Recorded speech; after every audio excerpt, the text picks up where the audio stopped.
السلام عليكم ورحمة الله وبركاته. إن الحمد لله نحمده ونستعينه ونستغفره ونؤمن به ونتوكل عليه ونعوذ بالله من شرور أنفسنا ومن سيئات أعمالنا.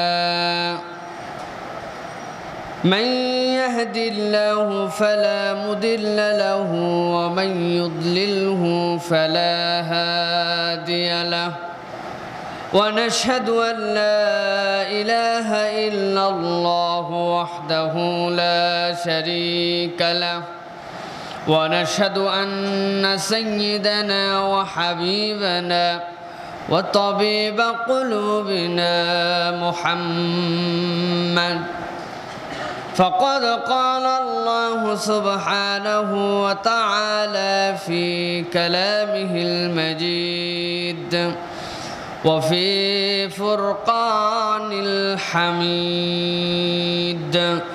أعوذ بالله من الشيطان الرجيم. بسم الله الرحمن الرحيم. إن الذين آمنوا وعملوا الصالحات كانت لهم جنات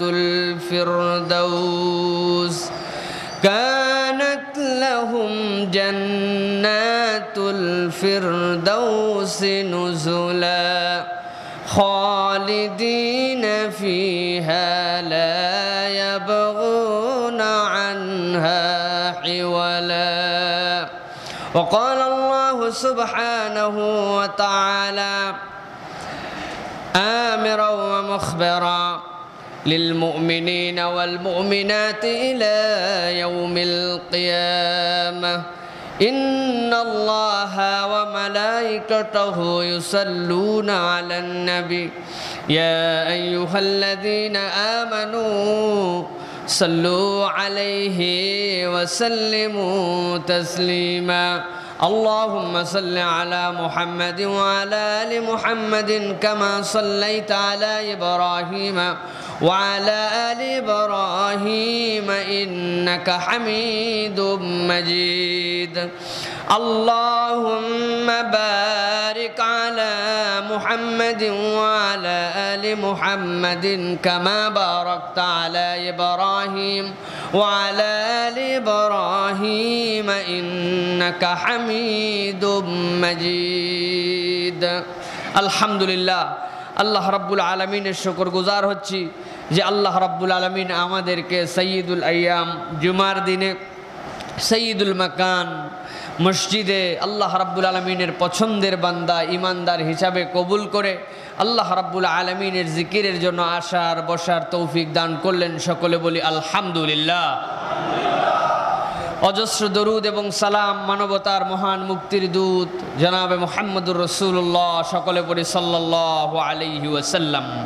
সম্মানিত হাজিরিন, আজকের জুমায় আমরা আলোচনা করার চেষ্টা করব আল্লাহ রাব্বুল আলামিন আমাদের জন্য যেরকম জীবন সৃষ্টি করেছেন, আমাদের এই জীবনকে আল্লাহ রাব্বুল আলামিন অসীম হিসাবে সৃষ্টি করেন নাই যে পৃথিবীতে যাকে একবার পাঠালাম তার আর কোনোদিনও পৃথিবী ছেড়ে যেতে হবে না, এইরকম কোনো প্রাণ পৃথিবীতে আল্লাহ পাঠান নাই। আল্লাহ রাব্বুল আলামিন পৃথিবীতে যাদেরকেই পাঠিয়েছেন তাদের জন্যই পৃথিবীতে চলে যেতে হবে। এই চলে যাওয়ার বিধিবিধান সংক্রান্ত আমাদের জীবনের মৃত্যু, কবর, জানাজা এ সংক্রান্ত শরীয়ত আমাদের জন্য কি বিধান দিয়েছে, মৃত্যুর সময় আমাকে কি করতে হবে, রাসূল কি বলেছেন, মৃত্যুর পরবর্তী দায়িত্ব কি জাতির জন্য কি সন্তানের জন্য কি ইত্যাদি সম্পর্কে সুন্নাতের আলোকে কবর, মৃত্যু এবং জানাজার বিধান সম্পর্কে আজকে আলোচনা করার প্রয়াস নিব। ওয়া মা তৌফিক ইল্লা বিল্লাহ। সম্মানিত হাজিরিন, আল্লাহ রাব্বুল আলামিন কুরআনুল কারীমের মধ্যে বর্ণনা করেছেন কুল্লু নাফসিন যায়িকাতুল মাউত, যে যাদেরকে আল্লাহ রাব্বুল আলামিন নফস দান করেছেন তথা যাদেরকে আল্লাহ রাব্বুল আলামিন এই পৃথিবীতে জিন্দেগির মধ্যে তাদের জন্য আল্লাহ রাব্বুল আলামিন আত্মা, তাদের জন্য রূহ, তাদের জন্য জীবন দান করেছেন, আল্লাহ বলছেন এর প্রত্যেককেই আল্লাহ রাব্বুল আলামিনের পক্ষ থেকে মৃত্যুর স্বাদ আস্বাদন করতে হবে। প্রিয় ভাইয়েরা, আজকে পৃথিবীতে যে কথা আমরা সবসময় সবাই বলি, আমাদের এই পৃথিবীতে আসার ক্ষেত্রে সিনিয়রিটি আছে। আমার দাদা আগে এসেছেন, তারপরে আমার পিতা এসেছেন, তারপরে আমি এসেছি, তারপরে আমার সন্তান এসেছে। কিন্তু দেখা যায় পৃথিবীতে অনেক দাদা বেঁচে আছে, পিতা বেঁচে আছে, কিন্তু নাতি তার আগে পৃথিবীর থেকে চলে গেছে। এই জন্য এই পৃথিবীতে আসার একটা ক্রমানুবিকাশ আছে, কিন্তু যাওয়ার ক্রমানুধারা নেই। কে আগে যাবে এইটা কেউ বলতে পারে না। আল্লাহ বলছেন এইটা বলতে তো পারেই না, উপরন্তু রব্বুল আলামিন জানাচ্ছেন যে প্রত্যেকেই তোমাদের মৃত্যুর স্বাদ আস্বাদন করতে হবে। ইভেন আমাদের যে ফেরেশতা আমাদের জন্য আজরাইল, যে আমাদের রূহকে কবজ করার জন্য আল্লাহ রাব্বুল আলামিন যাকে দায়িত্ব দিয়েছেন, আল্লাহ রাব্বুল আলামিনের হাবিব জানাচ্ছেন যখন আল্লাহ রাব্বুল আলামিন পৃথিবীর সকল কিছুর প্রাণ বধ করে নেবেন, নেওয়ার পরে আল্লাহ রাব্বুল আলামিন আজরাইলকেও বলবেন, আজরাইল এবার তুমি তোমার রূহখানা আমার হাতে সমর্পণ করো। মানে আজরাইল ফেরেশতা উনি সবার জীবন নেই, উনি যে মরণের ঊর্ধ্বে এইটা নয়, তাকেও মৃত্যুবরণ করতে হবে। প্রিয় ভাইয়েরা, এই জন্য দুনিয়ার জীবন আমাদের জন্য আল্লাহ রাব্বুল আলামিন যেটি দান করেছেন, দুনিয়াকে ইসলাম কখনো ত্যাগ করতে বলে নাই, দুনিয়াকে ইসলাম ছেড়ে দিতে বলে নাই, দুনিয়ার জন্য ইসলাম কোনো ফিকির করতে মানা করে নাই। তবে ইসলাম বলেছে দুনিয়ার জন্য তুমি যাই করো না কেন, কিন্তু তোমাকে ভাবতে হবে তোমার জন্য পরকালটা দুনিয়ার থেকে বড়। তুমি দুনিয়াদার হয়ে যেতে পারো না, দুনিয়ার মধ্যে তুমি দুনিয়াকে নিয়ে দুনিয়ার বিভিন্ন বিষয় তোমার সাথে থাকবে, কিন্তু তার মানে আখিরাতের থেকে সেইটা যেন তোমার কাছে বড় না হয়। কারণ আল্লাহ রাব্বুল আলামিনের রাসূল আমাদেরকে জানিয়েছেন তোমরা যেই দুনিয়ার মধ্যে জীবন যাপন করছো, আখিরাতের তুলনায় এইটা একটা মিলি সেকেন্ড। দুনিয়ার যে জীবনটা, আখিরাতের তোমার অনন্ত জীবন যেইটা রয়েছে, সেইটার তুলনায় এইটা একটা ক্ষুদ্রাতি ক্ষুদ্র সময়। সুতরাং বোকা যে সে অল্প সময়ের জন্য বেশি বেশি চেষ্টা করে, আর চালাক সে যে দুনিয়াতে থাকার পরেও তার পরকালের যে জীবন, অনন্ত একটি জীবন, সেই জীবনের জন্য দুনিয়াতে থেকেও দুনিয়ার কর্ম করার পাশাপাশি আখিরাতের জীবনের জন্য পূর্ণাঙ্গ প্রস্তুতি গ্রহণ করে। প্রিয় ভাইয়েরা, এই আখিরাতের জীবনের শুরুর যে স্টেপ, এইটার ধাপ কি? এইটার ধাপ হচ্ছে আল্লাহ রাব্বুল আলামিনের পক্ষ থেকে আমাদের মৃত্যু। এই মৃত্যুর মাধ্যমেই বান্দা পরকালের জীবনের যাত্রা শুরু করে। এই জন্য বলা হয় কবরকে যে কিয়ামতের বা পরকালের জীবনের তোমার প্রথম ধাপ হচ্ছে কবর। যার জন্য কবর সহজ হয়ে যাবে, তার জন্য পরবর্তী প্রত্যেকটা ধাপ সহজ হয়ে যাবে। প্রিয় ভাইয়েরা, এই জন্য ইসলামের বিধিবিধানগুলোর ক্ষেত্রে দেখা যায়, আমরা স্বাভাবিকভাবে দেখতে পাই যে একটা মানুষ যখন মৃত্যুবরণ করার মতো অবস্থা হয়, অধিকাংশ মানুষ তার আগে অসুস্থ হয়ে যায়, অসুস্থ হয়, বৃদ্ধ হয়, অনেকে অল্প বয়সে হলেও কোনো না কোনো অসুখ বিসুখ তাকে গ্রাস করে। মুসলমান সহ আমাদের ধারণা অসুখ বিসুখ হওয়ার সাথে সাথে আমরা চূড়ান্ত অধৈর্য হয়ে যাই, আমাদের ধৈর্য থাকে না, আমরা উল্টাপাল্টা কথাবার্তা বলি, বিভিন্ন ধরনের কথা বলি। অথচ হাদিসের মধ্যে নবী করিম সাল্লাল্লাহু আলাইহি ওয়াসাল্লাম বলছেন অসুখ বিসুখে তোমার জন্য ধৈর্য ধারণ করতে হবে।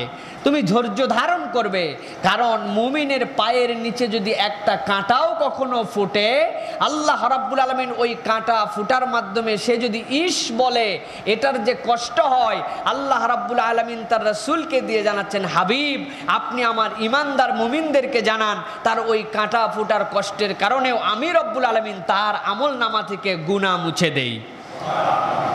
মুমিনের কোনো কষ্ট যেরকম বৃথা যায় না, ওই রকম মুমিনের কোনো আমলকেও আল্লাহ রাব্বুল আলামিন কখনো বৃথা করেন না। কারণ মুমিনের মনের মধ্যে যদি ঈমান, এবং সেই ঈমানটা যদি তার বুকের মধ্যে মায়েল হয়ে যায়, সেই ঈমানটা যদি তার বুকের মধ্যে স্থায়ী আসন গেড়ে নেয়, আল্লাহ রাব্বুল আলামিনের সাথে তার সম্পর্ক হয়। আল্লাহ রাব্বুল আলামিনের সাথে সম্পর্ক হলে ওই মুমিন আর কোনো বিষয়ে অধৈর্য হতে পারে না।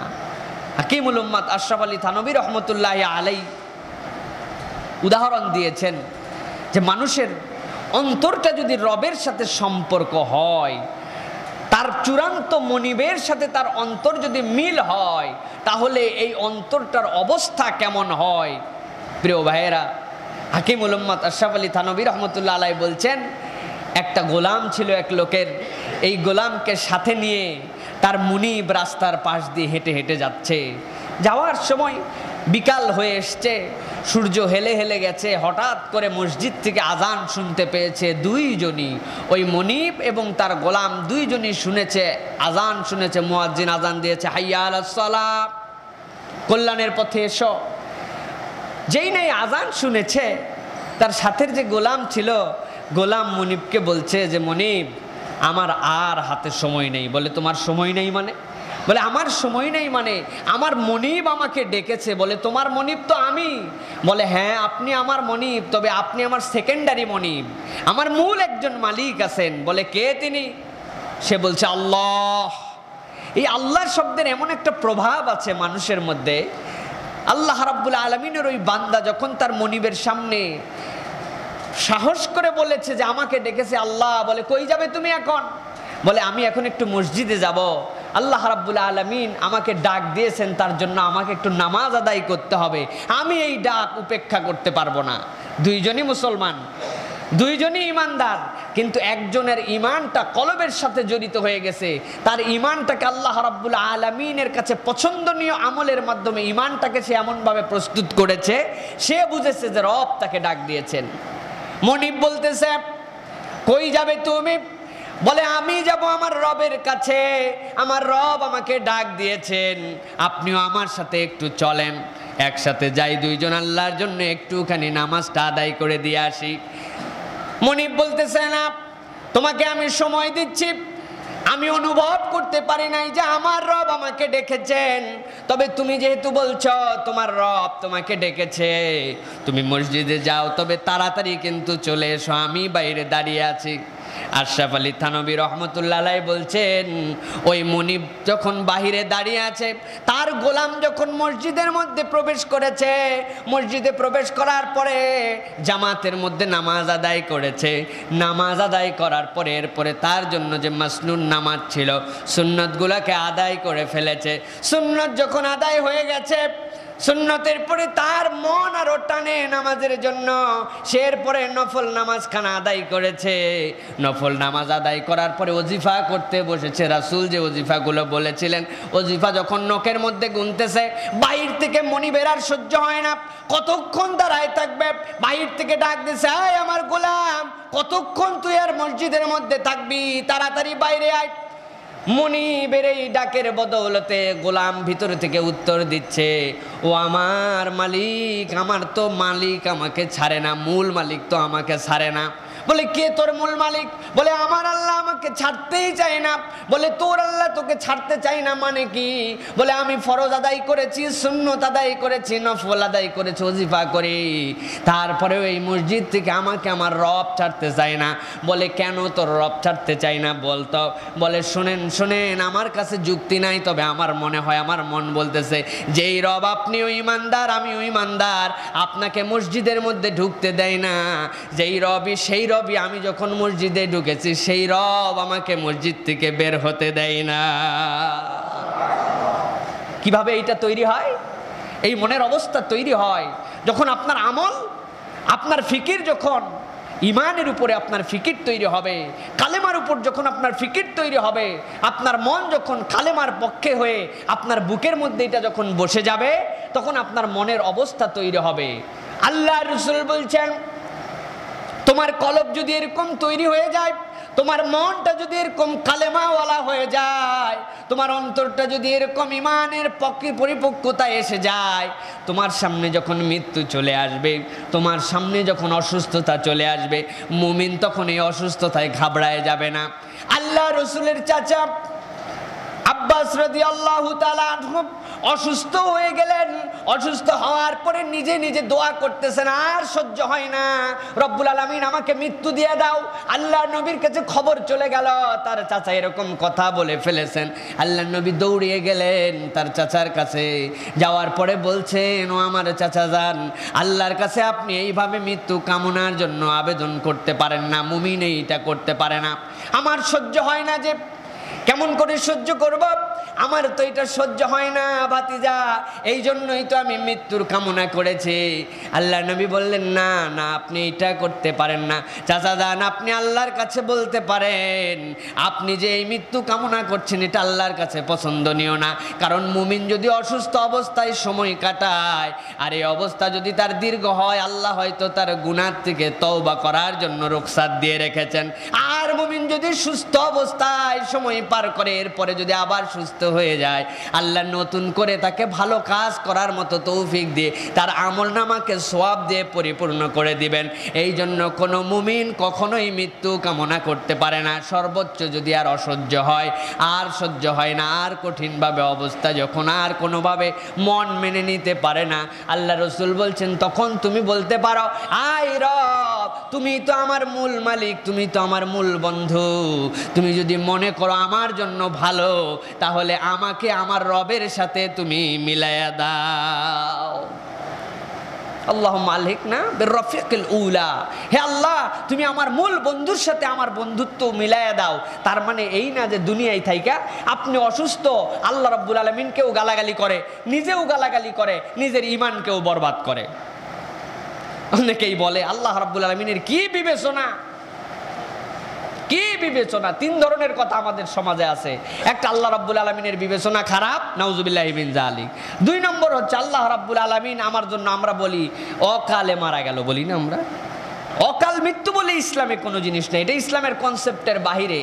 আর তিন নম্বর হচ্ছে আল্লাহ রাব্বুল আলামিন কি মগের মুল্লুক পাইছে নাকি? আমাদের মধ্যে অনেকে বলে নাউজুবিল্লাহি মিন যালিক, আরে এইটা দিল তারে ওইটা দিল না, চিন্তা করছে এটা মগের মুল্লুক।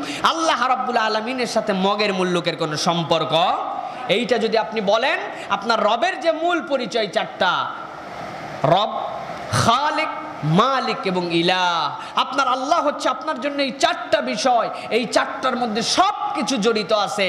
আপনার এই চারটা বিষয়ের সাথে রব্বুল আলামিনের সম্পর্কে আপনি এইরকম কোনো মন্তব্য বললে বোঝা যাবে যে আপনি আপনার রবের সাথে এই সম্পর্কটা রাখেন নাই। সুতরাং আপনার ইমানের মধ্যে খামতি চলে আসবে, আপনার ইমান কিন্তু সমস্যার মধ্যে পড়ে যাবে। প্রিয় ভাইরা, খুব সাবধান, এই জন্য জবানকে সাবধান করতে হবে। মগের মুল্লুক এটা আল্লাহ রাব্বুল আলামিনের সাথে যায় না প্রিয় ভাইয়েরা।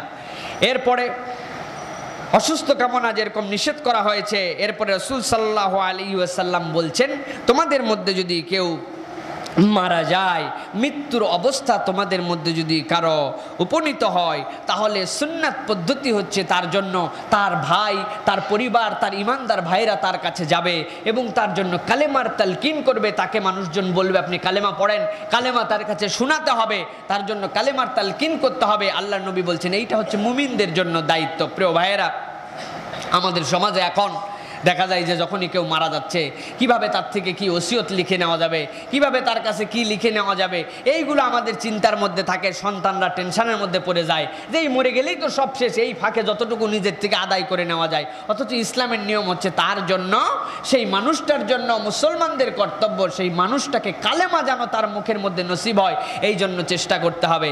আল্লাহর নবী বলছেন মৃত্যুর সময় যার মুখের মধ্যে কালেমা জারি হয়ে যাবে, আল্লাহ রাব্বুল আলামিন অবশ্যই অবশ্যই কখনো না কখনো তাকে অবশ্যই জান্নাতের মধ্যে প্রবেশ করাবেন। সুতরাং তার জন্য যেন কালেমা হয়, এই জন্য আমাদেরকে চেষ্টা করতে হবে। এরপরে রাসূল সাল্লাল্লাহু আলাইহি ওয়াসাল্লাম মৃত্যুর কতগুলো ধরন বর্ণনা করেছেন, যে আমাদের মধ্যে যারা মারা যায়, মারা যাওয়ার ক্ষেত্রে নবী করিম সাল্লাল্লাহু আলাইহি ওয়াসাল্লাম বলছেন তোমাদের মধ্যে 5 থেকে 6টা শ্রেণীর মৃত্যু যদি এমন হয়, তাদেরকে আল্লাহ রাব্বুল আলামিন শাহাদতের মৃত্যু দান করবেন। এর মধ্যে নবী করিম সাল্লাল্লাহু আলাইহি ওয়াসাল্লাম বলেছেন, প্লেগ রোগে যদি কেউ মারা যায়, ডায়রিয়া হয়ে পেটের পীড়ায়, কঠিন পীড়ায় কষ্ট পেয়ে যদি কেউ মারা যায়, পানিতে ডুবে যদি মারা যায়, সন্তান প্রসব করা অবস্থায় কোনো মা যদি মৃত্যুবরণ করে, আগুনে পুড়ে যদি কেউ মারা যায়, বক্ষ ব্যাধিতে মারা যায়, যক্ষার কথাও এক হাদিসের মধ্যে এসেছে। এইগুলা রোগে যদি কষ্ট পেয়ে মানুষজন মারা যায়, এইগুলা রোগের কষ্ট খুব খুব মারাত্মক। এই জন্য নবী করিম সাল্লাল্লাহু আলাইহি ওয়াসাল্লাম বলছেন, পানিতে পড়ে আগুনে পুড়ে মা সন্তান প্রসব করার সময় বক্ষ ব্যাধিতে, মানে আপনার হার্ট স্ট্রোক হয়ে এরকম বিভিন্ন বিষয় নবীজি বলেছেন, এগুলা খুবই কষ্টকর মৃত্যু। এইরকম অবস্থায় যদি কেউ মারা যায়, আল্লাহ রাব্বুল আলামিন বলছেন, বান্দা ওই অবস্থায় তুমি যদি ঈমান নিয়ে যেতে পারো, তোমার ঈমানটা যদি তোমার পুঁজিতে থাকে, আল্লাহ রাব্বুল আলামিন ওই মৃত্যুর কষ্টকে তোমার জন্য শাহাদতের সওয়াব দিয়ে পরিপূর্ণ করে দিবেন। প্রিয় ভাইয়েরা, আল্লাহ রাব্বুল আলামিন এরপরে বলছেন নবী করিম সাল্লাল্লাহু আলাইহি ওয়াসাল্লাম, যখন কেউ মারা যায়, মারা যাওয়ার সময় মৃত্যু পথযাত্রীর জন্য তোমরা দোয়া করবে, তাদের জন্য দোয়া করতে থাকবে, আল্লাহ রাব্বুল আলামিন তুমি তাকে ঈমান দান করো, আল্লাহ রাব্বুল আলামিন তুমি তার জন্য কালেমা নসিব করো, আল্লাহ তার ভুলগুলোকে মাফ করে দাও, আল্লাহ এই ভাইয়ের জন্য মৃত্যুকে সহজ করে দাও, মৃত্যুর ধোঁকা থেকে তাকে হেফাজত করে দাও। বান্দারা ওই সময় দোয়া করতে থাকবে। আল্লাহ রসুল এইটা আমাদের জন্য শিক্ষা দিয়েছেন। এরপরে যেই না মারা যাবে, মারা যাওয়ার সময় আল্লাহ রাব্বুল আলামিন নবী জানাচ্ছেন, তোমরা প্রথম কাজ হতে তার জন্য চক্ষু দুটাকে তোমরা বন্ধ করে দিবা। চক্ষু দুটা বন্ধ করে দেওয়ার পরে তোমাদের জন্য দায়িত্ব হচ্ছে একটা বড় চাদর দিয়ে গোসল করার আগেই তাকে সম্পূর্ণ আবৃত করে দিবা, ঢাকিয়ে দিবা। সম্পূর্ণ ঢাকায় দেওয়ার পরে নবী করিম সাল্লাল্লাহু আলাইহি ওয়াসাল্লাম এরপরে বলছেন, তোমাদের 3 নম্বর কাজ হচ্ছে তোমাদের জন্য তার ঋণ আছে কিনা এইটা খবর নিয়ে তার ঋণটাকে তার মাল থেকে যত দ্রুত সম্ভব তার ঋণকে আদায় করে দাও। প্রিয় ভাইয়েরা, আজকের পৃথিবীতে এই সাবজেক্টটাই আমাদের এত বেশি ল্যাকিংস। নবী করিম সাল্লাল্লাহু আলাইহি ওয়াসাল্লাম বলছেন হাদিসের মধ্যে, কেউ যদি ঋণ রেখে মারা যায়, আল্লাহ রাব্বুল আলামিন এই ঋণের কারণে তার সকল আমল স্থগিত করে তার এই ঋণের জন্য সাজা দিতে থাকবেন। কারণ কি? ঋণ হচ্ছে বান্দার হক, আল্লাহ রাব্বুল আলামিন মাফ করবেন না। আপনি একজনের কাছ থেকে 5 লাখ টাকা হাওলাত করেছেন, আর আপনি আল্লাহ রাব্বুল আলামিনের জন্য 2 রাকাত নামাজ, 2 ওয়াক্ত নামাজ মিস করেছেন। আল্লাহ বলছেন, আমি ইচ্ছা করলে আমার হক ওই 2 ওয়াক্ত নামাজ তোমার আমল নামায় ছিল না, আমি ইচ্ছা করলে বান্দা তোমার জন্য মাফ করে দিতে পারি। কিন্তু আমি রব্বুল আলামিন কোনো একটা মানুষের গাছের থেকে তুমি না বলে অন্যায়ভাবে একটা ছোট্ট পেয়ারাও যদি পেরে খেয়ে থাকো, আমি রব্বুল আলামিন বান্দার এই হক মাফ করব না। খুব সাবধান। এই জন্য নবীজি বলছেন, ঋণ আদায় করে দাও দ্রুত।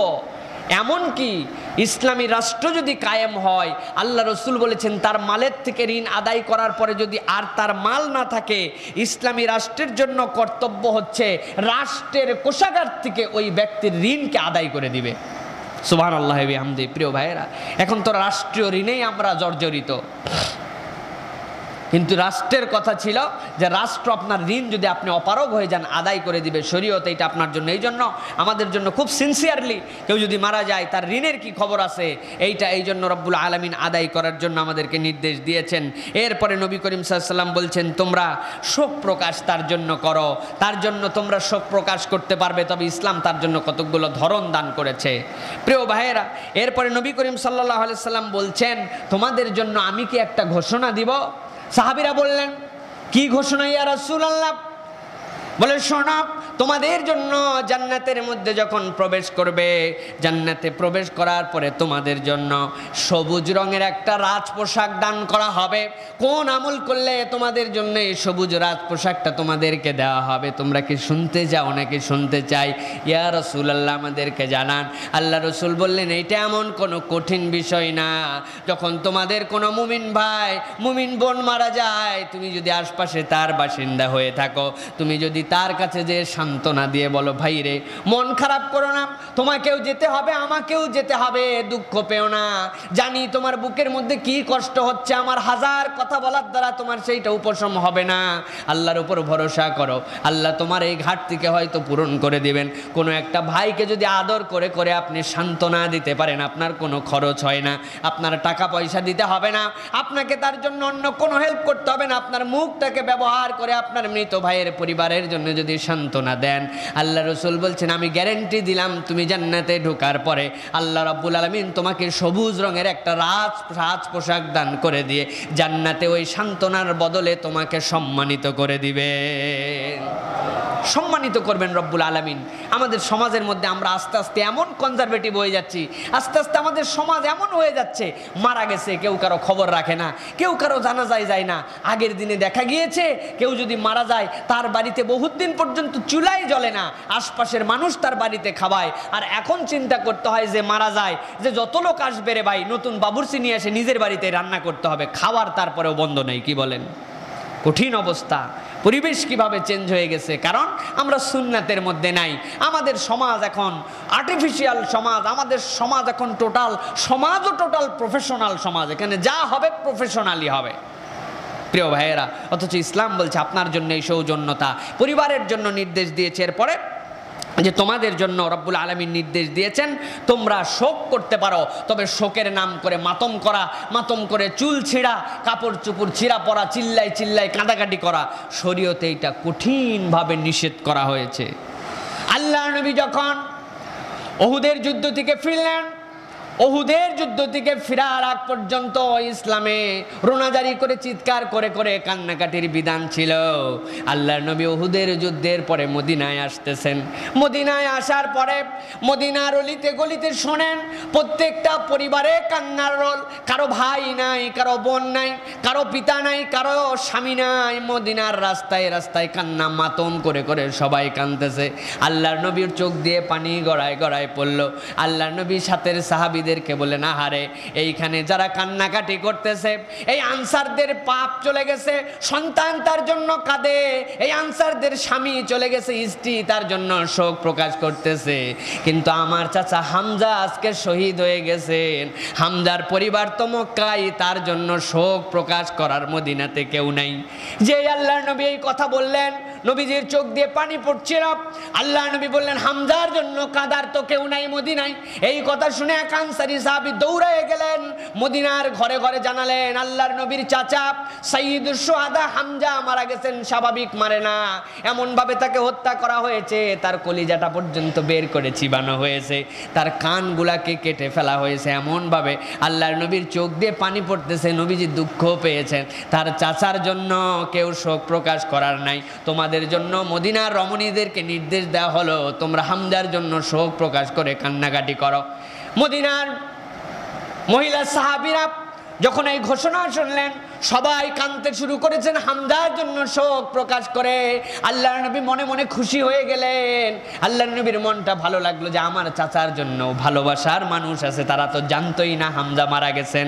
কিন্তু এরপরে আল্লাহর রসুলের প্রতি আল্লাহ রাব্বুল আলামিন জানালেন, ওই দিনই তোমাদের জন্য শেষ দিন, যেই দিন তোমরা চিৎকার করে দাপাদাপি করে তোমাদের মাথা বাড়িয়ে বুক চাপড়িয়ে তোমরা শোক প্রকাশ করতে পারো। হামজার পরে এই বিধান ইসলামে রহিত হয়ে গেল।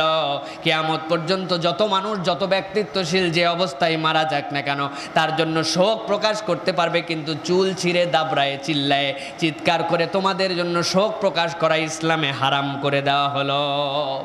ইসলামে হারাম। আমাদের শহরালি সমাজে না থাকলেও গ্রামের দিকে এটা খুব আছে। মেয়েরা এমন চিৎকার করে আত্মাগুলা কষ্ট পায়, ওই লাশ কষ্ট পায় বলা হয়েছে। এই জন্য এই বিষয়ে সাবধান। আপনি কেমন কাজ করতেছেন, কেন কাঁদতেছেন তার জন্য, যেই কান্নাই তাকে উল্টা আযাব দেয়। আপনি তার জন্য দুঃখ পান, আপনি তার জন্য ছেঁড়া কাপড় পর্যন্ত পরতে পারেন, ময়লা কাপড় উস্কো খুস্কো আপনি চেহারায় থাকতে পারেন, শরীয়ত 3 দিন পর্যন্ত বিধান দিয়েছে। কিন্তু আপনি মাতম কইরা একদম পুরোপুরি দাপাদাপি করে মাটি পিটায় আল্লাহ রাব্বুল আলামিনের গোষ্ঠী উদ্ধার করে আপনি চিৎকার করে কান্নাকাটি করবেন, এটা জায়েজ? আল্লাহ রাব্বুল আলামিনকে পর্যন্ত গালাগালি করে। আল্লাহ রাব্বুল আলামিন হেফাজত করুক, আমাদের কাছ থেকে ধৈর্য ধরার তৌফিক দান করুন সেই সময়। প্রিয় ভাইয়েরা, এরপরে আমাদের জন্য বিধান হচ্ছে, আল্লাহ নবী বলছেন যত দ্রুত সম্ভব তার জন্য জানাজার জন্য তোমরা ব্যবস্থা গ্রহণ করো, যত দ্রুত সম্ভব তাকে দাফন কাফন দাও। আমাদের এইটা আছে, অনেক সময় উমুকে আমেরিকার থেকে আসবে, তুমুকে অস্ট্রেলিয়ার থেকে আসবে, 7 দিন পর্যন্ত লাশ ফ্রিজিং করে রাখা হয়। শরীয়তে এইটার সম্মতি দেয় না। শরীয়ত বলে এইটা নাজায়েজ না হারাম না, তবে শরীয়তে সুন্নাত হচ্ছে দ্রুত তার জন্য দাফন করে দাও। সেই ব্যক্তি এসে হয়তো তার মুখটাই দেখবে, এর বাহিরে তো আর কিছু করতে পারবে না। প্রিয় ভাইয়েরা, কিন্তু তুমি যদি তাকে দ্রুত দাফন করে দাও তার হিসাব শুরু হয়ে যাবে। তা মানুষ রব্বুল আলামিন বলছেন তার জন্য এইটা রাসূলের পক্ষ থেকে বিধান, মানুষ তার জন্য তারপরে দোয়া শুরু করবে। আল্লাহ রাব্বুল আলামিন তার জন্য যদি কোনো ভুল ত্রুটিও হয়ে থাকে মাফ করাটাও তাড়াতাড়ি তার জন্য শুরু হয়ে যাবে। প্রিয় ভাইয়েরা, এই জন্য খুব দ্রুত করতে হবে। এরপরে আমাদের জানাজার ক্ষেত্রে নবী করিম সাল্লাল্লাহু আলাইহি ওয়াসাল্লাম বলছেন, সাহাবীদের সামনে দিয়ে একটা লাশ যাচ্ছে, আল্লাহ নবীর সাহাবীরা লাশটা দেখার পরে সব সাহাবীরা বললেন, আহারে কি ভালো মানুষ ছিল। নবী করিম সাল্লাল্লাহু আলাইহি ওয়াসাল্লাম বললেন, পাওয়া হয়ে গেল, পাওনা হয়ে গেল। নবী করিম সাল্লাল্লাহু আলাইহি ওয়াসাল্লাম বসে আছেন, খানিকক্ষণ পরে আরেকটা লাশ সামনে দিয়ে গেল, যাওয়ার পরে লোকজন বলে, না লোকটার আচার আচরণ যে এত খারাপ ছিল। নবী করিম সাল্লাল্লাহু আলাইহি ওয়াসাল্লাম বললেন, পাওনা হয়ে গেল। সাহাবীরা বললেন, ইয়া রাসূলুল্লাহ, ইয়া হাবিবাল্লাহ, বুঝলাম না তো, পাওনা হয়ে গেল, পাওনা হয়ে গেল বললেন। দুইটা লাশের সামনে দিয়ে যাওয়ার সময় দুইটাতেই বললেন একই কথা। আল্লাহ নবী বললেন, ও আমার সাহাবীরা, প্রথম একটা লাশ যখন তোমাদের সামনে দিয়ে যাচ্ছিল, ওই লাশটা যাওয়ার সময় তোমরা যখন বললে লোকটা খুবই ভালো ছিল, লোকটা হারে কত ভালো একটা মানুষ, সমাজ হারিয়ে ফেলল, এই কথা যখন বললে সাহাবীরা তখন তার জন্য বলল, দুনিয়ার মানুষ এই লোকটাকে ভালো সাক্ষী দিল, আমরা ফেরেশতারাও সাক্ষী দিয়ে দিলাম লোকটা ভালো ছিল। আল্লাহ রাব্বুল আলামিন ফেরেশতারা ওই ভালো সাক্ষী অনুযায়ী ওই বান্দার জন্য জান্নাতকে লিখে দিলেন। আমি এই জন্য বললাম পাওনা হয়ে গেল। দ্বিতীয় একটা ব্যক্তি যখন এদিক দিয়ে যাচ্ছিল, তোমরা বললে লোকটার আচরণ খারাপ ছিল, ওর মুখের জোরে কেউ পারতো না, কথাবার্তা ফাউল ছিল, এমন ধরনের কথা যখন তুমি তাদের সম্পর্কে বললে ফেরেশতারাও বলল, ঠিক বলেছো তোমরা, আমি রাসূল দেখলাম আল্লাহ রাব্বুল আলামিন ফেরেশতাদের ওই সাক্ষী আর তোমাদের সাক্ষীর কারণে ওই লোকটার জন্য জাহান্নামকে লিখে দিলেন। আমি বললাম পাওনা হয়ে গেল। সুতরাং মানুষের মুখের এই সাক্ষীর কিন্তু দাম আছে, মানুষের মুখের সাক্ষীর দাম আছে। এই জন্য আমরা সুন্দর সিস্টেম বের করছি, জানাজা নিয়ে আসো, নিয়ে আসার পুরা সামনে দাঁড় করানোর পরে ইমাম সাহেব জিজ্ঞাসা করতেছে, কেনাসিল, চিটাঙের ভাষায় কেমন ছিল। মনের মধ্যে তো আছে যা বদমাইশের বদমাইশ, গুম চুরি করছে, এলাকার বদমাইশ, আমরা অত্যাচারে বাঁচি নাই, সামনে তো আর বলা যায় না। সবাই বলল গমাসিল, খুব ভালো ছিল। কি কন, আল্লাহ বুঝলো এতগুলা লোক যখন কইল, সুতরাং আর দরকার নেই, আরে জান্নাত দিয়ে দাও। কি বলেন?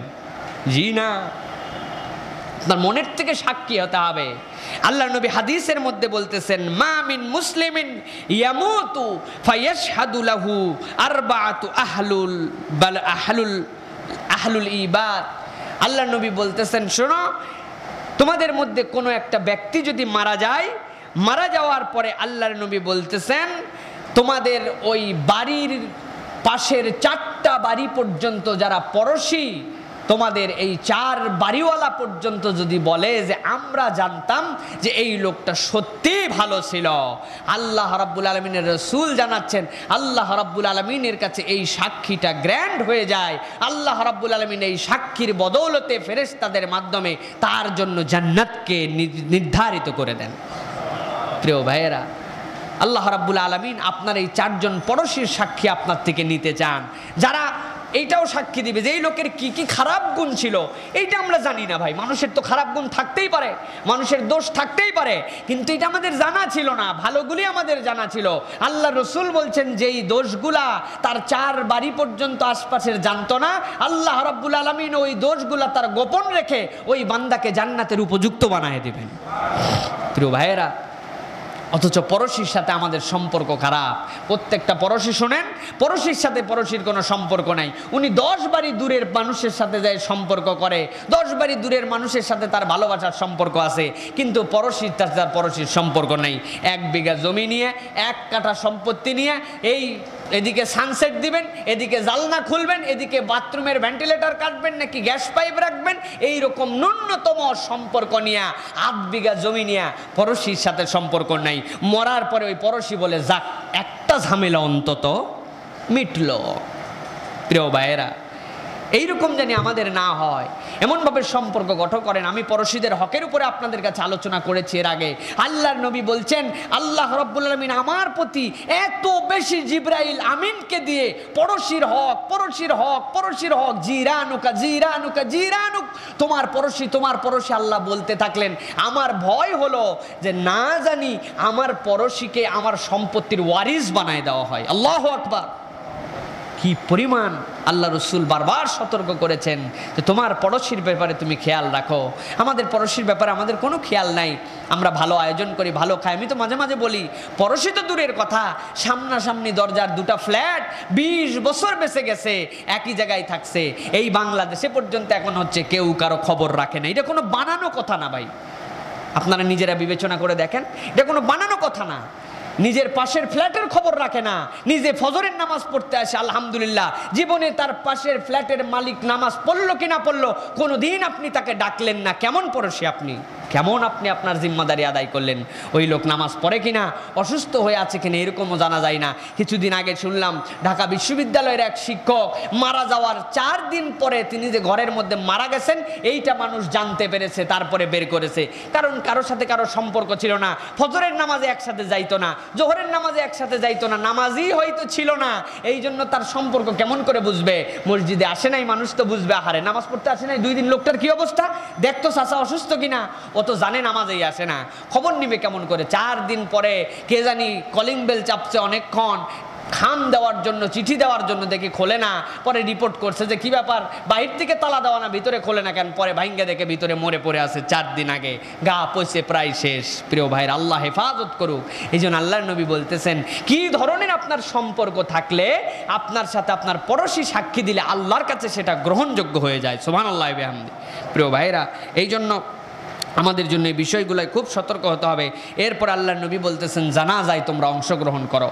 আল্লাহর নবী বলছেন, শোনা, তোমরা যদি কোনো ব্যক্তির হাজার তোমার সময় থাক বা না থাক, কখনো একটা ভাই যদি তোমার মারা যায়, তুমি যদি জানাজায় যাও, মনে করো না এই জানাজায় যাওয়া তোমার জন্য বৃথা হয়।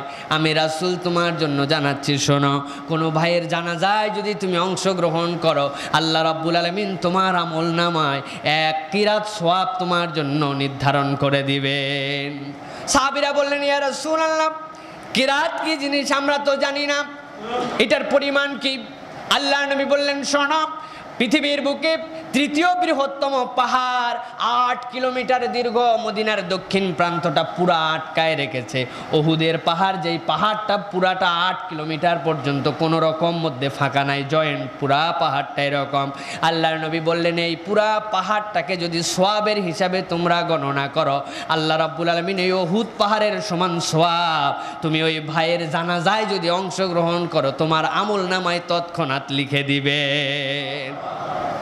কোনো একটা ভাই যদি চিন্তা করে, আহারে জানাজা তো করলাম, তার পরিবার পরিজন কি মনে করবে, জানাজায় অংশগ্রহণ করলাম, একটুখানি দাফন কাফনে গেলাম না, 10টা মিনিট তো লাগতে পারে, যাই তো একটুখানি যাই। তুমি হয়তো তোমার সমাজকে রক্ষার জন্য, তোমার মুখকে রক্ষার জন্য কোনো না কোনো কারণে তুমি গিয়েছ, কিন্তু রাসূল বলছেন, শোনো শোনো আমার সাহাবীরা, আল্লাহ রাব্বুল আলামিন তোমার ওই আমল নামাকে এত বেশি পছন্দ করেন, তুমি ওই জানাজার পরে যদি তার সাথে হেঁটে হেঁটে তার কবর পর্যন্ত দাফনের জন্য যাও, আল্লাহ রাব্বুল আলামিন 2টা উহুদ পাহাড়কে জোড়া দিলে যে সওয়াব হবে, তোমার আমল নামায় তৎক্ষণাৎ রব্বুল আলামিন 2 কিরাত সওয়াব তোমার আমল নামায় লিখে দিয়ে দে। প্রিয় ভাইয়েরা, এই জন্য জানাজায় অংশগ্রহণ করতে হবে। এইটা আমাদের জন্য ফরজে কিফায়া, কিন্তু আপনার আমার জন্য সওয়াব প্রাপ্তির বিরাট বড় আমল। দুঃখজনক হলেও সত্য, আমরা অনেকে জানাজার নিয়ম জানি না, জানাজার নামাজ পড়তে জানি না। কত বড় দুঃখজনক বিষয় আমাদের জন্য। কোনো ব্যাপারই না। আল্লাহু আকবার বলবেন, ছানা পড়বেন, আল্লাহু আকবার বলবেন, দরুদ শরীফ পড়বেন, আল্লাহু আকবার বলবেন, এরপর আল্লাহুম্মা গফিরলি হাইয়িনা ওয়া মাইয়িতিনা ওয়া শাহিদিনা ওয়া গায়িবিনা, এটা না পারেন আল্লাহুম্মা গফিরলি ওয়া লিওয়ালিদাইয়া ওয়া লিমান তাওয়ালাদা ওয়া লিজামিইল মুমিনিনা ওয়াল মুমিনাত, এইটা না পারেন আল্লাহুম্মা রাব্বানা আতিনা ফিদ দুনিয়া হাসানা ওয়া ফিল আখিরাতি হাসানা, এইটা না পারেন আল্লাহুম্মা ইন্নাকা আফুউন কারীমুন তুহিব্বুল আফওয়া ফাফু আন্না ইয়া যাল জালালি ওয়াল ইকরাম। আপনি একটা দোয়া পড়ে 4 তাকবীরে জানাজা পড়তে পারেন না, কেমন মুসলমান বলেন তো ভাই? যাওয়ার পরে দাঁড়াইছে পিছনে, কয় হুজুরও যা কইবে আমিও তা কইব, দুইজনের একই কথা, কি কন? জি না, ছোট্ট একটু একটা বিধান। মুসলমান এত বড় হয়ে গেলেন, আপনি কত বিদ্যা আপনি শিখলেন, লজ্জা কিসের আপনার? আপনি জানাজার নামাজ পড়তে পারেন না, হারে কি দুঃখ। আপনার আব্বা যখন মারা যায়, আপনার পিতা যদি মারা যায়, পৃথিবীর সব মানুষের শোক, সব মানুষের দুঃখ ব্যথা যদি এক করা হয়, আপনার পিতা, যার পিতা যে হারাইছে তার দুঃখ এক হবে? তার মনের সাথে অন্য কারো মনের তুলনা করা যাবে? কোনোভাবেই সম্ভব না। সে জানে কি হারাইছে, সে জানে কি হারিয়েছে। অথচ দুঃখ দায়িত্ব কার? এলাকার ইমাম সাহেব, খতিব সাহেব, মুয়াজ্জিন সাহেব। আমার বাপ মরছে, আপনি জানাজা পড়ান কেন রে ভাই? জানাজা পড়ানোর জন্য আর কুরবানি করার জন্য হুজুর হইতে হবে? কে বলছে আপনাকে? মুসলমান হইতে হবে, ইমানদার হইতে হবে। আপনি এইটুকু জানেন না আল্লাহু আকবার বলতে হয়, এরপরে সানা পড়তে হয়, এইটুকু জানেন না? দ্বিতীয় আল্লাহু আকবার বলার পরে দরুদ শরীফ পড়তে হয়, এইটুকু জানেন না? তৃতীয় আল্লাহু আকবার বলার পরে জানাজার জন্য অল্প একটু দোয়া পড়তে হয়, দোয়া মাসুরের মতো ছোট্ট একটু দোয়া। আপনার বাপ মারা গেছে, এইটুক পরে আপনি যে হৃদয় নিয়ে আপনার চোখের দরদারানো পানি দিয়ে আল্লাহর কাছে যেইটা বলবেন, 1000 কোটি টাকা দিয়ে কোনো ইমাম সাহেব যদি ভাড়া করেও নামাজ পড়ান, তাইলে কি মনে করেন সেই ফিলিংস হবে? প্রস্তুত হন। নিজের পিতার জানাজা, নিজের ভাইয়ের জানাজা আপনি নিজে করবেন, প্রস্তুত হন। এইটুকু হুজুর হন, এইটুকু হুজুর হওয়ার দরকার আছে। এক হুজুর আমরা ছুরি নিয়ে ঘুরতেছি কুরবানির দিনে, আমার পিছনে পিছনে ঘুরতেছে 50 জন। হুজুর আমারটা জবাই দেন। কেন রে ভাই? আমি কই এই কন্ট্রাক্টারই আমারে নিতে হবে কেন? আল্লাহকে কবুল করানোর কন্ট্রাক্টারই আমারে নিতে হবে কেন? তুমি তোমারটা কবুল করাও না কেন? বিসমিল্লাহি আল্লাহু আকবার বলে তোমার কুরবানিটা তুমি জবাই দিতে পারো না?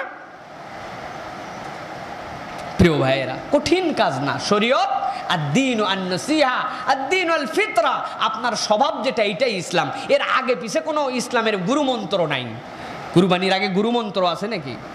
অনেকক্ষণ কি যেন পরে পড়া টরার পরে সবাই চিন্তা করলো, ওরে সর্বনাশ, হুজুর যত যা পড়লো এত কিছু আমি জানি না। ওইগুলো আবার জোরেও পড়ে না, মানুষ যদি যাই না ফেলে, কিছুই পড়ে না, পড়ার কোনো বিধানও নেই ওই জায়গাতে। জবাই দিয়ে দিল, বিসমিল্লাহ আল্লাহু আকবার, শেষ। আপনি আগে পিছে যাই বলেন না কেন? প্রিয় ভাইয়েরা, এই জন্য আপনার আমার জন্য এই বিধানগুলো জানা দরকার। আল্লাহ নবী বলছেন জানাজা এই জন্য তোমাদের জন্য। দ্বিতীয় একটা বিষয়, আমাদের দেশে নিয়ম আছে, জানাজা যখন বহন করে, জানাজা বহন করানোর সময় লা ইলাহা ইল্লাল্লাহ আশহাদু আল্লা ইলাহা ইল্লাল্লাহ অস্থির মিছিল যাইতেছে। কেউ চুপ করে থাকলেও মানুষ বিরক্ত হয়, চিন্তা করে ব্যাপার সবাই পড়তেছে, হুজুর পড়ে না কা? হুজুরের পার্সোনালিটি বেশি নাকি? হাদিসের মধ্যে আছে, আল্লাহর নবী বলছেন খবরদার, জানাজা যখন নিয়ে যাবে মনে মনে যা ইচ্ছা তাই পড়োগা তুমি, কিন্তু কোনোভাবে মুখে উচ্চারণ করে কিছু পড়বে না, নীরবভাবে জানাজাকে নিয়ে যাও, নীরবভাবে তোমরা জানাজাকে নিয়ে যাও। এই জন্য বারবার এ বিষয়ে বলা হয়েছে, যুদ্ধের সময়, জানাজার সময় এবং জিকিরের সময়, যখন জিকির করে মানুষ নীরবে, এই 3টা সময় তোমরা কঠিন নীরবতা পালন করো।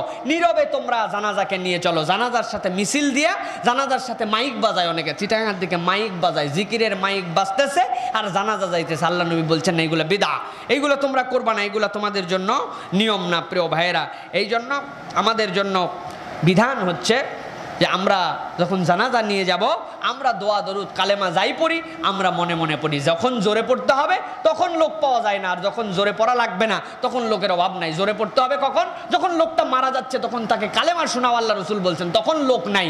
আর যখন মনে করেন যে কাম সব শেষ, উনার রুহ চলে গেছে, তখন এত জোরে জোরে কালেমা পড়তেছে, হইল নাকি? সুতরাং যেখানে যেইটা লাগবে সেখানে সেইটি আমরা করার জন্য চেষ্টা করি। আল্লাহ রাব্বুল আলামিন আমাদের জন্য বিধান দান করেছেন যেইটা, সেইটার মধ্যে আমাদের জন্য কল্যাণ। এরপরে আপনি কবর দিয়ে দিলেন, কবর যেহেতু দেওয়া শেষ, এখন আমাদের কর্তব্য হচ্ছে সুন্দর করে কবরটা চারিদিক দিয়ে পাকা কইরা উপরে একটা গম্বুজ বানায়, একটা মিনার বানানো। কি বলেন? হ্যাঁ, এইটা আপনার আমার জন্য না হলে ওলি আল্লাহদের জন্য অবশ্যই তো করতে হবে। বিরাট বড় বুজুর্গ ছিলেন, হ্যাঁ? জি না প্রিয় ভাইয়েরা, জি না। রাসূল সাল্লাল্লাহু আলাইহি ওয়াসাল্লাম বলছেন, কবরের উপরে চুন দিয়া, সুরকি দিয়া, ইট দিয়ে কবরকে ঘিরা বাঁধাই করা, উপরে কিছু বিছানো লাগানো শরীয়ত সম্পূর্ণ নিষিদ্ধ, সম্পূর্ণ নিষেধ। হানাফি মাযহাবের বিখ্যাত মুফতি ইমাম আবু হানিফার 2 বিখ্যাত সাথী মুহাম্মদ, তার মধ্যে একজন ইমাম মুহাম্মদ বলতেছেন যে শোনো, কবরকে খনন করার পরে কবর থেকে যেই মাটিটা ওঠে, এই মাটির বাহিরেও, বাহির থেকে আরো মাটি নিয়ে এসেও কবরকে উঁচুর করা শরীয়তে জায়েজ নাই। প্রিয় ভাইয়েরা, খুব সাবধান। কবরে লেপ দেওয়া, কবরের উপর দিয়ে বাউন্ডারি দেওয়া, কবরের উপর দিয়ে সুন্দর করে কাপড় চুপড় টাঙায় দেওয়া, আবার চিটাঙের দিকে কবরে পুরো মশারি দেয় যেন কোনোভাবে মুর্দাকে মশা কামড়াইতে না পারে। কি কন? নাউজুবিল্লাহি মিন জালিক। প্রিয় ভাইয়েরা, খুব সাবধান। কবরে নাম পর্যন্ত লিখতে নিষেধ আছে। কি দরকার আছে আপনি আলহাজ মোহাম্মদ অমুক তুমুক মারা গেছেন 24শে শ্রাবণ 1914, বাংলা অমুক, ইংরেজি অমুক, আরবি অমুক, এতক্ষণ এত সময়, দরকার নেই এইগুলা। মক্কা শরীফে যান, মদিনা শরীফে যান, আল্লাহ রসুলের সাহাবী দুনিয়ার বুকে আল্লাহ ওহী নাজিল করে দিয়েছেন, রাদিয়াল্লাহু আনহুম ওয়া রাদওয়ান, মৃত্যু দেরি জান্নাত দেরি নাই, দুনিয়াতে তোমার জান্নাতের সার্টিফিকেট আমি আল্লাহ দিয়ে দিলাম। সুবহানাল্লাহ বলবেন না? তাদের কবরগুলা দেখেন না, একটা কবরের নাম পর্যন্ত লেখা নাই, মাথার কাছে একটা পাথর রাখা আছে যেন মানুষ বুঝতে পারে যে এটা কবর, এর উপর যেন খুঁচিয়ে না যায়, কবর যেন পাড়ায় না দেয়। আপনি আমি কোন সলিমদ্দি কলিমদ্দি, কবরের চারিদিকে বাউন্ডারি, উপর দিকে গম্বুজ, পাশে টাইলস, সামনে শ্বেতপাথর, বিরাট ব্যাপার স্যাপার। নিষেধ, হাদিসের মধ্যে নিষেধ আছে, এমনকি বলা হয়েছে তোমাদের জন্য যদি এরকম হয় এইগুলোকে ভেঙে ফেলতে হবে, এইগুলোকে ভেঙে ফেলতে হবে। খুব জ্বালা, কবরের বিপক্ষে এরকম কথাবার্তা বললে আমাদেরকে বলে ওহাবি। আপনারা অনেকেই জানেন না হয়তো, বাংলাদেশে 2-3টা গ্রুপের মধ্যে একটা গ্রুপ সুন্নি আছে যারা কট্টর, কবরকেই সুন্দর করা হচ্ছে ওদের মূল প্রজেক্ট। কি আজব ব্যাপার! এই অলি আল্লাহ যাদের নাম দিয়েছে, আমি তাদের বিরুদ্ধে বলছি না, অলি আল্লাহ অবশ্যই আল্লাহর অলি, কিন্তু এই অলি আল্লাহগুলা কেন জানি যারা ওদেরকে ব্যবসা করার জন্য বানায়, এরা খালি রাস্তার ধারেই মরে, ভিতর দিকে মরে না। সব মাজার রাস্তার ধারে, সামনে একটা দান বাক্স করে খাচ্ছে উনারা, কোনো উপায় নেই। চিন্তা করছেন আপনি? আল্লাহ রাব্বুল আলামিন হেফাজত করুক। প্রিয় ভাইয়েরা, কবর পাকা করা যাবে না, কবরের বাউন্ডারি দেওয়া যাবে না, কবর ফ্ল্যাট থাকবে, একদম ফ্ল্যাট থাকবে আপনার কবর। সর্বোচ্চ দেওয়া যেতে পারে, হ্যাঁ, আপনার কবরটাকে শিয়াল নষ্ট করে দিতে পারে, আপনার কবরটার মধ্যে বিজি বিভিন্ন জিনিসপত্র যে সেটা নষ্ট করে, আপনি একটা বেড়া দিতে পারেন অস্থায়ী, তারপরে আস্তে আস্তে কবরের লেভেলে স্বাভাবিক হয়ে যাবে। কিন্তু কবরকে পাকা করে, চুনকাম করে, টাইলস করে, বাউন্ডারি দিয়া কবরকে বিরাট ব্যাপার স্যাপার বানানো শরীয়তে জায়েজ নাই। প্রিয় ভাইয়েরা, এটা কোনো লাভ নাই কবরের জন্য, মুর্দার জন্য। প্রিয় ভাইয়েরা, এরপর আল্লাহ নবী বলছেন তোমাদের জন্য কবরের উপর দিয়ে যেন কেউ না হাঁটে, কবরের উপর দিয়ে যেন না বসে। অনেক জায়গায় আছে গোরস্থানের ভিতর দিয়ে এপার ওপারে রাস্তা আছে, মসজিদে যায় কবরস্থানের উপর দিয়ে, শরীয়তে কঠিনভাবে নিষেধ যে কবরস্থান যেন রাস্তা না হয়, কবরের রাস্তা ওইটুক হবে যাতে কবরস্থ করা যায়, যে ওই জন্য কবরের রাস্তা হবে, কিন্তু কবরের উপর দিয়ে গণরোড কখনো হবে না। কবরস্থানে তোমরা যেন বসো না, কবরস্থানে বসা যাবে না। এই জন্য ইসলাম এই বিষয়গুলো আমাদেরকে কঠিনভাবে নিষেধ করেছে। এরপরে আপনার মারা যাওয়া শেষ, আপনার দাফন কাফন শেষ, এরপরে সন্তানদের জন্য আল্লাহ রাব্বুল আলামিন কতকগুলো দায়িত্ব নির্ধারণ করেছেন। আল্লাহ নবী বলছেন সন্তান সন্ততির জন্য মারা যাওয়ার পরে তার পিতামাতার জন্য 6টা দায়িত্ব আছে। আল্লাহ নবী বলছেন আসসালাতু আলাইহিমা ওয়াল ইস্তিগফারু লাহুমা ওয়াল ইনফাজু আহাদিহিমা মিন বাদিহিমা ওয়াসিলাতুর রাহমাল্লাতি লা তুসিলু ইল্লা বিহিমা ওয়া ইকরামু সাদিকিহিমা। আল্লাহ নবী বলছেন তোমাদের জন্য 1 নম্বর দায়িত্ব, যারা তোমার সন্তান সন্ততি তাদের জন্য তোমরা দোয়া করো। তোমার পিতামাতা যখন মারা যাবেন তাদের জন্য তুমি যদি দোয়া করো, আল্লাহ রাব্বুল আলামিন তোমার ওই দোয়াকে কখনোই, তোমার হাতকে রব্বুল আলামিন কখনো ফিরিয়ে দিবেন না। এই দোয়ার মানে এই না 7 দিন নির্ধারণ করতে হবে, 3 দিনের দিনে কুলখানি করতে হবে, 40 দিনের দিন 40 করতে হবে। শরীয়তের কোনো জায়গায় এই বিধান নাই, কোনো সাহাবী তাবেঈ কোনো রকম কারো জন্য এই বিধানকে প্রযোজ্য করা হয় নাই। দোয়ার বিধান আল্লাহর নবী বলেছেন আপনি আপনার পিতামাতার জন্য দোয়া করেন, দিন তারিখ ঠিক করে এরকম দোয়া করার শরীয়তে কোনো বিধান নাই। 1 বছর পূর্ণ হয়েছে, অতএব একটা দোয়ার খানি অনুষ্ঠান করতে হবে। 40 দিন গেছে, 3 দিন গেছে, মিলাদ মাহফিল করতে হবে। আল্লাহর নবী বলছেন এরকম কোনো দোয়া না, আমি তোমাদের জন্য কমন একটা দোয়ার বিধান দান করলাম, রব্বির হামহুমা কামা রব্বায়ানি সগীরা। কোন বান্দা যদি তার পিতামাতার জন্য একবার যদি দোয়া পাঠ করে, আল্লাহ নবী বলছেন শুনে রাখো, শুনে রাখো, রব্বুল আলামিন তোমার এই দোয়াটার জন্য এমন গ্যারান্টি দান করবেন। দোয়াটা শিখিয়েছেন তিনি রব্বুল আলামিন। আমি অনেকবার আপনাদের কাছে উদাহরণ দিয়ে বলেছি, এক মন্ত্রণালয়ের এমপি সাহেব তার একজন পিএ নিবে, তার জন্য পার্সোনাল অ্যাসিস্ট্যান্ট নিবে। পত্রিকায় বিজ্ঞাপন দিয়ে দিছে এই কোয়ালিফিকেশনে একজন যদি আমি পিএ পাই তাহলে নিব। হাতের লেখা ভালো হতে হবে, গ্র্যাজুয়েশন কমপ্লিট থাকতে হবে, স্মার্ট হতে হবে। যেই না বিজ্ঞাপন হয়ে গেছে, হঠাৎ করে তার ভাগিনা আসছে, মন্ত্রী সাহেবের ভাগিনা বলে, মামা আপনি কাজটা তো বিরাট খারাপ কাজ করলেন। কই কোন কাজ? শুনলাম আপনি পিয়ে নিবেন, কিন্তু আপনি পত্রিকায় বিজ্ঞাপন দিয়েছেন, পাগল নাকি? আমি নিজে আপনার পিয়ে হওয়ার জন্য রেডি আছি। মামার মাথার মধ্যে তখন বাড়ি খাইছে, সত্যি তো আমার নিজের ভাগিনা থাকতে আবার বিজ্ঞাপন দিলাম। কই টেনশন করিস না, যেহেতু দিয়েই ফেলছি বিজ্ঞাপন, কোনো সমস্যা নাই, তুই একটা আবেদন কর, চাকরি তোর হবেই। ভাগিনা বলতেছে, কি দরখাস্ত লিখবো মামা, আপনি একটু আমাকে বলে দেন। মামা বলতেছে, তার সেই কানকার মন্ত্রী, যেই মন্ত্রী নিজেই তার পিয়ে নিবে। মামা বলতেছে, লেখ লেখ। আমি বলতেছি, ভাগিনা লিখতেছে, বরাবর মন্ত্রী অমুক মন্ত্রণালয়, বিষয় আবেদন পিয় নিয়োগের জন্য। খানিকক্ষণ পরে ভাগিনা বলতেছে, দুরু মামা আপনি কি বলেন আর আমি কি লেখি, ভুল হয় না কি হয়, এত ঝামেলার মধ্যে নাই, এই কলমটা ধরেন আর কাগজটা দেন, আপনি নিজে হাতেই লিখে দেন, আমি এত ঝামেলার মধ্যে নাই। মামা বলতেছে, মামা ভাগিনার আবদার কোনোভাবে ব্যতিক্রম করা যায় না। ভাগিনার আবদারে এখন মন্ত্রী সাহেব নিজেই লিখতেছে, বরাবর মন্ত্রী। কে লিখতেছে? মন্ত্রী নিজে লিখতেছে। কার কাছে? মন্ত্রীর কাছে। বুঝে থাকলে বলেন তো, এই চাকরি কি মিস হওয়ার সম্ভাবনা আছে নাকি? দুনিয়ার হিসাবে মিস হইলেও হইতে পারে, কিন্তু রব্বুল আলামিন বলছেন, ও দুনিয়ার মানুষরে, তোর পিতা যদি মারা যায়, তোর কাছের লোকটা যদি মারা যায়, তোর আত্মীয় যদি মারা যায়, তুই যখন একবার হাত তুলে আমি রব্বুল আলামিনের কাছে ফরিয়াদ করবি, রব্বির হামহুমা কামা রব্বায়ানি সগীরা, ও আমার রব, রব্বি, ও আমার রব, ইরহামহুমা, আপনি রহম করুন, আপনি রহম করুন, কামা রব্বায়ানি সাগীরা, যেরকম ছোটবেলায় ওই দুইজন আমাকে রহম করেছিল, আমি প্রস্রাব করতাম, পায়খানা করতাম, আমার নিজের হাতে খাওয়ার যোগ্যতা ছিল না, কতই না জ্বালা সহ্য করে আমাকে দয়া করেছে। ও আমার রব, আপনি এখন তাদের জন্য একটুখানি দয়াময় হয়ে যান। আল্লাহ রাব্বুল আলামিন বান্দাকে নিজে হাতে শিখাচ্ছেন, তুই তোর রবের কাছে এই দোয়া কর। বুঝে থাকলে বলেন তো, এই দোয়া যদি সন্তান করে আল্লাহ কি ফিরাইয়া দিবে? এই জন্য আল্লাহ নবী বলছেন, ভাড়াটিয়া মৌলবি দিয়ে দোয়া করার তোমার দরকার নেই, এইটা কবুল হইতেও পারে নাও পারে, কিন্তু তুমি যদি বান্দা তোমার পিতামাতার জন্য হাত তুলে দাও, আমি রব্বুল আলামিন গ্যারেন্টি দিলাম ওইটা ফেরত যাবে না। সুবহানাল্লাহ বিহামদি। প্রিয় ভাইরা, এরপরে আল্লাহ নবী দায়িত্ব দিচ্ছেন, ওয়াল ইস্তিগফারু আলাইহিমা, তাদের জন্য ক্ষমা চাও, যে আমার পিতামাতাকে মাফ করো আল্লাহ। ভুল কার না নাই আল্লাহ, আমার বাপ মা যদি ভুল করে আল্লাহ মাফ করে দাও। কারো কাছেও যদি ভুল করে, তুমি সন্তান হিসেবে মাথা ছোট করে তার কাছে যেয়ে বলো যে, চাচা যান, একদিন দেখেছিলাম আব্বা আপনার সাথে খারাপ ব্যবহার করেছিল, আল্লাহর ওয়াস্তে বাপ আপনি আমার আব্বাকে মাফ করে দিন। একবার বলেন, না মাফ করলে 100 বার বলেন। আল্লাহ রাসূল নির্দেশ দিচ্ছেন, তুমি সন্তান, তুমি যে তার কাছে মাফ চাও। এরপরে নবীজি বলছেন, ওয়াল ইনফায আহাদিহিমা, তারা যদি কারো কাছে কোনো ওয়াদাবদ্ধ হয়ে থাকে ঋণ আদায় করার জন্য, বিভিন্ন কিছু চুক্তির জন্য, তাহলে এই ওয়াদাটা তুমি পূরণ করে দেওয়ার জন্য সর্বাগ্য চেষ্টা করো। এরপরে নবীজি বলছেন, তার মৃত্যুর পরে ওয়াসিলাতুর রাহমাল্লাতি লা তুসালু আলাইহিমা, ওই দুইজনের প্রতি ইল্লা বিহিমা, ওই দুইজন যেই রক্তের সম্পর্ক প্রতিষ্ঠিত করে গেছেন, তারা দুইজন মিলিত হয়েছিলেন বলেই তোমার নানা খালু এক শ্রেণীতে হয়েছিল, তোমার চাচা দাদা এক শ্রেণীতে হয়েছিল।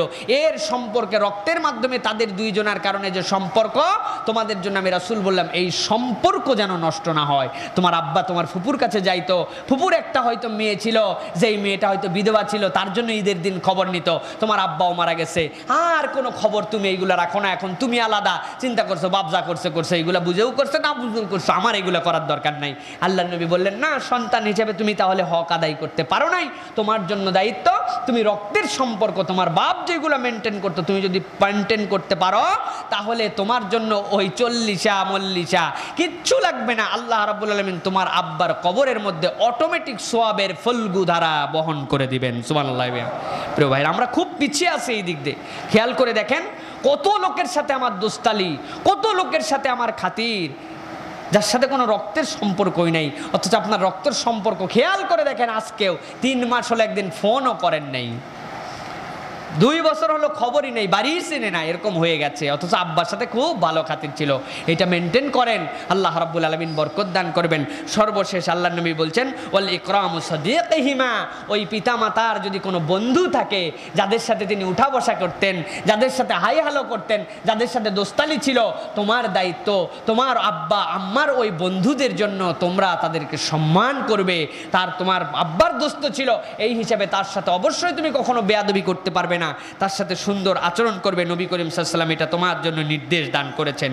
এরপরে নবী করিম সাল্লাল্লাহু আলাইহি ওয়াসাল্লাম বলছেন, তুমি যদি এর বাহিরে কিছু করতে চাও তোমাদের জন্য, তাহলে তোমাদের জন্য আমি রাসূল বলছি তোমার পিতার জন্য তোমরা দান করো, ওয়াকফ করো, তোমার পিতার জন্য তোমরা মসজিদ দাও, মাদ্রাসায় দাও, তোমার পিতা মাতার জন্য তোমরা এতিমদের জন্য দাও। আল্লাহ রাব্বুল আলামিনের এমন কোনো স্থায়ী কাজ করো যেটার থেকে তোমার জন্য সাদাকায়ে জারিয়া হিসেবে তোমার পিতা সওয়াব পাবে। এই যে আল্লাহ রাব্বুল আলামিন আমাদেরকে অনেককেই তৌফিক দান করেছেন, বিভিন্ন জায়গায় আমরা দান করি, বিভিন্ন কিছু আমরা করি, এইটা অবশ্যই একটা বড় নিয়ামত পিতা মাতার জন্য। কারণ পিতা মাতাকে যে ভুলে যায়, আল্লাহ রাব্বুল আলামিন বলছেন এই পিতা মাতাকে যারা বলে তাদের সাথে আল্লাহ রাব্বুল আলামিন এবং তার রাসূলের কোনো সম্পর্ক নাই। আল্লাহ রাসূলের সাহাবী, ঘটনা আপনাদের কাছে অসংখ্যবার বলেছি, আল্লাহ রাসূলের সাহাবী, রাসূল সাল্লাল্লাহু আলাইহি ওয়াসাল্লাম পাঠালেন সাহাবীদেরকে, যাও তো আমার সাহাবীটার কালেমার কি অবস্থা, তার কাছে কালেমার জন্য তোমরা তালকিন করো। সাহাবীরা দৌড়ায় গেলেন, যাওয়ার পরে বলতেছেন, ও আমার ভাই কালেমা পড়েন, কালেমা পড়েন, আশহাদু আল্লা ইলাহা ইল্লাল্লাহ ওয়া আশহাদু আন্না মুহাম্মাদার রাসূলুল্লাহ। সাহাবীর কালেমা মুখ দিয়ে আসে না, কখনোই মুখ দিয়ে বের হয় না। সাহাবীরা ভয়ে দৌড়ায় রাসূলের কাছে আসলেন, ইয়া রাসূলুল্লাহ কালেমা নসিব হয় না, ওনার ব্যাপারটা কি? আল্লাহর নবী বললেন, ওনার মা বাবা কেউ বেঁচে আছে নাকি? বলে পিতা তো অনেক আগেই মারা গেছে, মা বেঁচে আছে। বলে মাকে ধরে নিয়ে আসো তাড়াতাড়ি।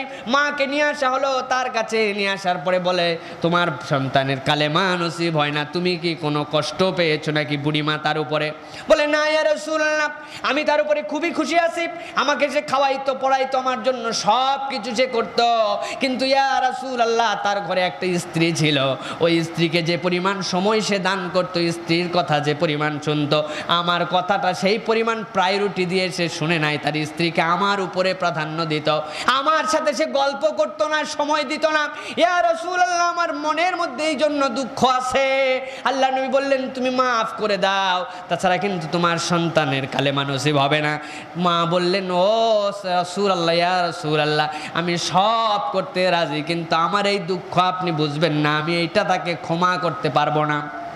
আল্লাহ নবী বললেন, তাড়াতাড়ি করে খড়ি নিয়ে আসো, বেশি করে খড়ি নিয়ে আসে বাইরের মধ্যে জড়ো করো, আগুন লাগায় দাও। সাহাবীরা বলতেছেন, কি জন্য ইয়া রাসূলুল্লাহ? বলে আর দেরি করা যাবে না, ওই যে মাকে কষ্ট দিছে এই জন্য, ওই সাহাবীকে এক্ষুনি তোমরা আগুনের মধ্যে পুড়িয়ে শেষ করে দাও। মা বলতেছে, বলেন কি ইয়া রাসূলুল্লাহ, আমি আমার সন্তানের সামনে আমি জীবিত থাকবো আর আমার সন্তানকে আগুনের মধ্যে পুড়ায় দেওয়া হবে, আমি মা এটা মেনে নিতে পারবো না। আল্লাহ নবী বললেন, ও বুড়ি মারে, তুমি যদি এইটা সহ্য করতে না পারো, জেনে রাখো তোমার কাছে যদি মাপ চেয়ে না পেয়ে যায়, তুমি যদি তাকে তোমার মনে যে ব্যথা পেয়েছে এটা ক্ষমা করে না দাও, এর থেকে অনেক বড় ভয়াবহ আগুন তার জন্য শুধু মৃত্যুর পরে অপেক্ষা করতেছে। বুড়িমার সাথে সাথে বললেন, ইয়া রাসূলুল্লাহ আমি বুঝতে পারি নাই, আমি আমার সন্তানের কোনো দাবি রাখলাম না, আমার সন্তানকে আমি মাফ করে দিলাম। আল্লাহ নবী বললেন, সাহাবীরা যাও, যে দেখো তো কালেমার অবস্থা কি। সাহাবীরা এসে বলতেছে, ইয়া রাসূলুল্লাহ তার বাড়ির ভিতরেও ঢুকতে হয় না, আমরা যখন বাহিরে ছিলাম আমরা শুনতে পাইলাম চিৎকার করে করে সাহাবী ওই সময় আশহাদু আল্লা ইলাহা ইল্লাল্লাহ ওয়া আশহাদু আন্না মুহাম্মাদার রাসূলুল্লাহ পড়তে পড়তে সাহাবী মৃত্যুবরণ করেছে। ছোট্ট এইটুক কথা না শোনার কারণে এই অবস্থা যদি হয়, আর আপনার আমার অবস্থা কিরকম চিন্তা করে দেখেন। মরার জন্য তো আমরা ফুল রেডি, কি বলেন নাকি প্রিয় ভাইয়েরা? আল্লাহ রাব্বুল আলামিন আমাদেরকে বুঝ দান করুক, সুন্নতের আলোকে আমাদের জীবন যেন চলে, সুন্নতের আলোকে যেরকম আমাদের যেন আগে বলেছি বাচ্চা হওয়ার পরে থেকে কি দায়িত্ব, মারা যাওয়ার পর থেকে কবরস্থ পড়া পর্যন্ত কি দায়িত্ব, আল্লাহ যেন আমাদেরকে পরিপূর্ণ সুন্নতের মধ্যে এগুলা করার তৌফিক দান করেন। সকলে বলে আল্লাহুম্মা আমিন। ওয়া আখির দাওয়ানা আলহামদুলিল্লাহি রাব্বিল আলামিন। আসসালামু আলাইকুম ওয়া রাহমাতুল্লাহি ওয়া বারাকাতুহু।